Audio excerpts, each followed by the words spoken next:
விருதுநகர் மாவட்டம் திருச்சுழி சட்டமன்ற தொகுதிக்குட்பட்ட காரியாபட்டி அருகே அரசகுளம் மற்றும் குரண்டி கிராமங்களில் நெல், வெங்காயம், வெள்ளரி உள்ளிட்ட பயிர்கள் அதிகமாக பயிரிடப்படுகின்றன.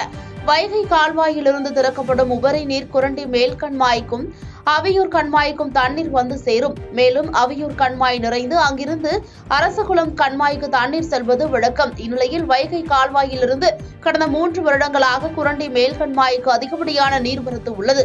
இதனால் கண்மாய் நிறைந்ததாக கூறி குரண்டி கண்மாயின் கழுங்கு பகுதியை கடந்த 3 வருடங்களுக்கு முன் ஊராட்சி மன்ற தலைவர் சேர்த்து உடைத்ததாக கூறப்படுகிறது.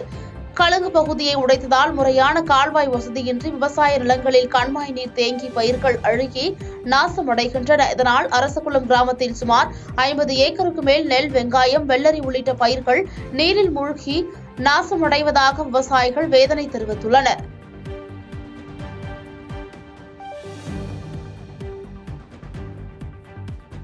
பாதகம் செய்பவரை கண்டால் நாம் பயங்கொள்ளலாகாது பாப்பா. மோதி மிதித்து விடு பாப்பா, அவர் முகத்தில் உமிழ்ந்து விடு பாப்பா.